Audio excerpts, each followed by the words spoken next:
क्यों लगाते हैं भोलेनाथ शरीर पर भस्म और कैसे बनती है भस्मास्मृति की भस्म? भगवान भोलेनाथ को विचित्र सामग्री ही प्रिय है, चाहे वह जहरीला धतूरा हो या नशीली भांग। इसी तरह वे अपने तर्क पर भस्म रमाए रहते हैं, लेकिन इसके पीछे राज्य क्या है वे आप नहीं जानते होंगे, तो जानिए और इस वीडियो को अंत तक देखिए।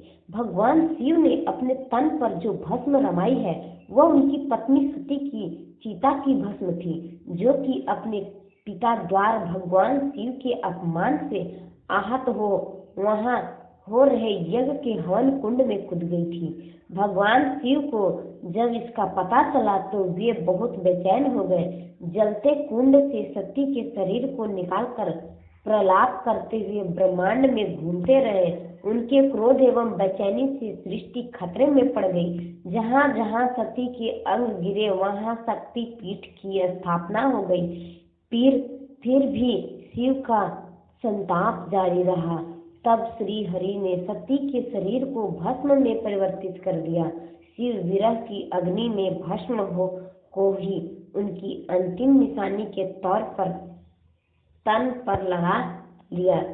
पहले भगवान श्री हरि ने देवी सती के शरीर को छिन्न भिन्न कर दिया था। जहाँ जहाँ उनके अंग गिरे वहीं शक्ति पीठों की स्थापना हुई।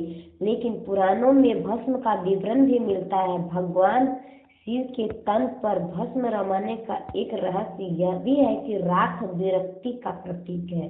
भगवान शिव चूंकि बहुत ही लौकिक देव लगते हैं, कथाओं के माध्यम से उनका रहन सहन एक आम सन्यासी सा लगता है, एक ऐसे ऋषि सा जो गृहस्थी का पालन करते हुए मोह माया से विरक्त रहते हैं और संदेश देते हैं कि अंतकाल सब कुछ राख हो जाना है।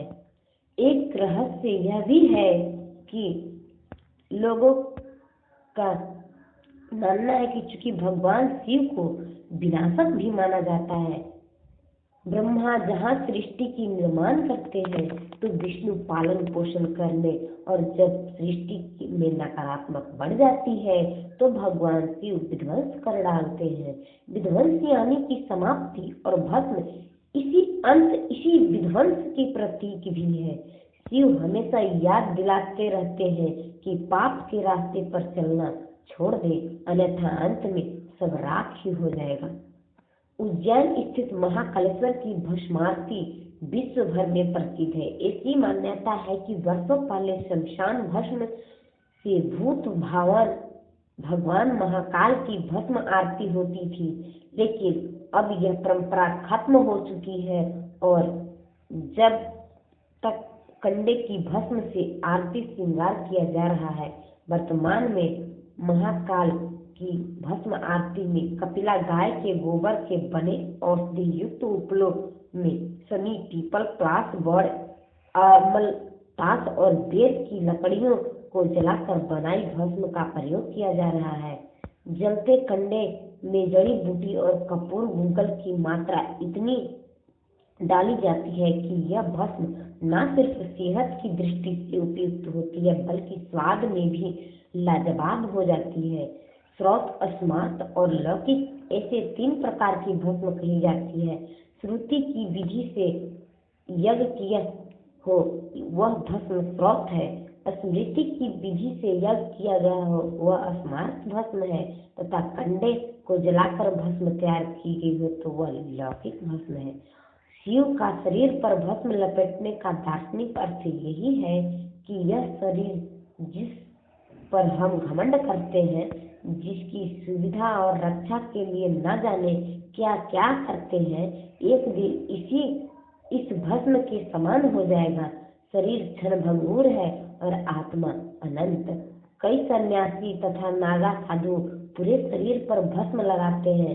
यह भस्म उनके शरीर की कीटाणुओं से तो रक्षा करता ही है तथा सब रोमकूपों को ढककर ठंड और गर्मी से भी राहत दिलाती है। रोमकूपों के ढकने जाने से शरीर की गर्मी बाहर निकल नहीं पाती, इससे शीत का एहसास नहीं होता और गर्मी में शरीर की नमी बाहर नहीं होती। इससे शरीर में गर्मी से रक्षा होती है। मच्छर, खटमल आदि जीव भी भस्म रमे शरीर से दूर रहते हैं। इस तरह से बहुत सारे लोगों की अलग अलग मान्यता है, कुछ लोग भी लगाते हैं। और भगवान तो मेन कारण है, सती की भस्म को ही लगाते हैं। वो सती माँ की भस्म को अपने साथ रख लिए थे, अपने शरीर में लगाकर, ताकि वे उनके साथ हरदम रहे।